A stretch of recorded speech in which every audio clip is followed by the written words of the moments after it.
So it says here in the last portion, the children of wrath.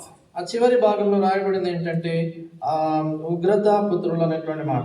So we're all children of wrath. కాబట్టి మనమందరం కూడా ఉగ్రత పుత్రులుగా ఉన్నాం. So the God, we deserve to be under the punishment of the Lord. కాబట్టి దేవుని యొక్క ఉగ్రత లేక ఆయన శిక్ష కింద ఉండాల్సిన వాళ్ళని. Now God made us as the children of blessing. అయితే ఇప్పుడు దేవుడు మనల్ని చూడండి ఆశీర్వాదం పొందినటువంటి పిల్లలుగా చేశాడు. See, for all these things, కాబట్టి వీటన్నిటి కొరకు so Lord Jesus Christ died for us on the cross. యేసు ప్రభువు వారు మన నిమిత్తమై శిలువలో మరణించాడు. His salvation is given to us. ఆయన రక్షణ ఆయన మనకి ఇచ్చాడు. Look at Romans chapter 5 verse 8. చూడండి రోమా పత్రిక 5:8.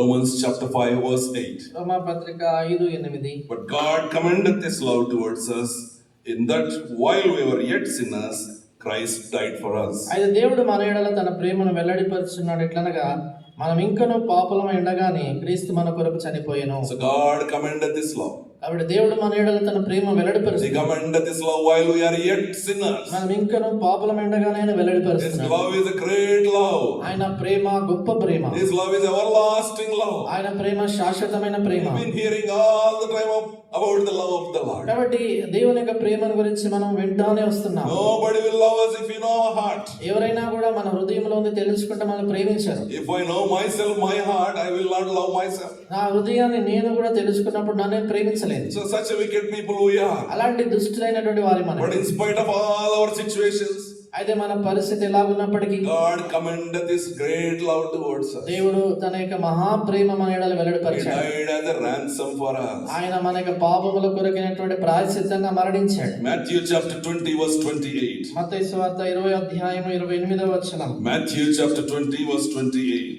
మత్తయి సువార్త 20:28. So even as the Son of Man came not to be ministered unto, but to minister and to give his life a ransom for many. అలాగే మనుష్య కుమారుడు పరిచారం చేయించుకున్నట్టుకు రాలేదు గాని పరిచారం చేయుటకును అనేకులకు ప్రతిగా విమోచన క్రయధనముగా తన ప్రాణం నిచ్చుటకును వచ్చానని చెప్పాను. To give his life as a ransom for many. ఆయన తన ప్రాణమును విమోచన క్రయధనముగా ఇచ్చేదాన్ని. So that is why the Lord Jesus Christ loved us so much. అలచేత యేసు ప్రభువారు మనల్ని ఎంతగానో ప్రేమించాడు. In spite of we are children of wrath, మనము ఉగ్రత పిల్లలమై ఉండినప్పటికీ, servants of sin, పాపానికి దాసులుగా ఉన్నప్పుడు, but also dead for our sins, మన పాపాల్లో చనిపోయిన వారుగా ఉన్నప్పుడు the Lord loved us so much. ప్రభు మనల్ని ఎంతగానో He ప్రేమించాడు. redeemed us from the eternal fire. నిత్య నరకాగ్ని నుంచి ఆయన మనల్ని విడిపించాడు. If you're not born again, if you don't have a salvation, నువ్వు తిరిగి జన్మించినట్లయితే నీకు you would రక్షణ have gone లేదు. to eternal fire, second death. నీవు నిత్య నరకాగ్ని రెండవ మరణానికి వెళ్ళేవాడు. Revelation chapter 20, ప్రకటన గ్రంథం 20 so verse 14 14 and 15. 15. And death and hell were cast into the lake of fire. This is the second death. And whosoever were not found written in the book of life was cast into the lake of fire. మరణమును మృతుల లోకమును అగ్నిగుండంలో పడవేయబడెను. ఈ అగ్నిగుండం రెండవ మరణం. ఎవని పేరైనను జీవ గ్రంథమందు వ్రాయబడినట్టు కనబడని యెడల వాడు అగ్నిగుండంలో పడవేయబడెను.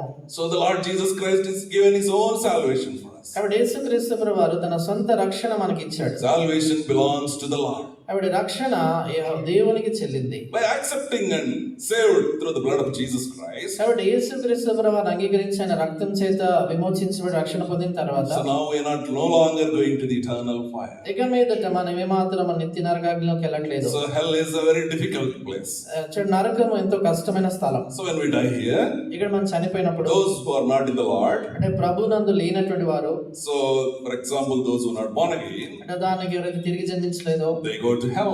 వాళ్ళ నరకానికి వెళ్తారు. The spirit will go to hell. వాళ్ళ ఆత్మలు నరకానికి They will వెళ్తారు. have all senses.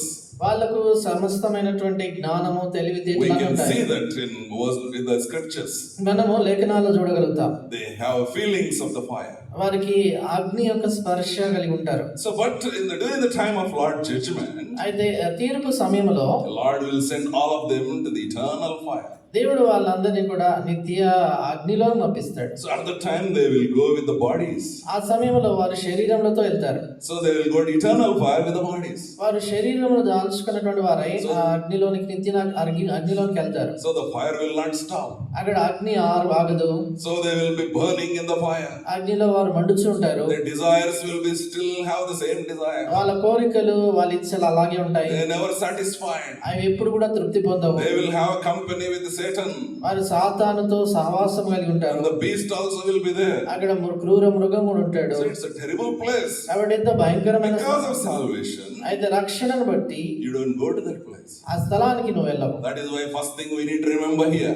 అంచేత మొదటి సంగతి ఇక్కడ జ్ఞాపకం చేసుకోవాలి. Joining with the worship in heaven. పరలోకములో ఉన్నటువంటి ఆరాధనతో కలిసి, Lord, I worship you. ప్రభా నేను నిన్ను ఆరాధిస్తున్నాను. I don't deserve to have salvation. రక్షణ పొందడానికి నేను పాత్రుని కాదు. Because of your great love. Thank you for the gift of salvation. అయితే నీ మహా ప్రేమను బట్టి ప్రభా ఇక రక్షణ వరమును బట్టి నీకు వందనాలని చెప్పాలి. And the second principle what we see here. తర్వాత ఇక్కడ మనం చూసే రెండో నియమం ఏంటి? Second one also belongs to the Lord, is the glory belongs to the Lord. రెండవది దేవునికి చెల్లును అనేది ఏంటంటే మహిమ ఆయనకు చెల్లును. All glory belongs to the Lord. సకల మహిమ దేవునికే చెల్లును. No man deserve any glory. ఏ మనుషుడు ఏ మహిమకు పాత్రుడు కాదు. Only God deserves the glory. కేవలం దేవుడు మాత్రమే మహిమకు పాత్రుడు. So if you see John chapter 11, యోహాను సువార్త 11వ అధ్యాయం చూస్తే verse 39 and 40. 39-40 వచనాలు. John chapter 11, యోహాను సువార్త 11 verse 39 and 40. 39-40. Jesus said, take away the stone. Martha, the sister of him that was dead, said unto him, Lord, by this time he stinketh, for he has been dead for 4 years.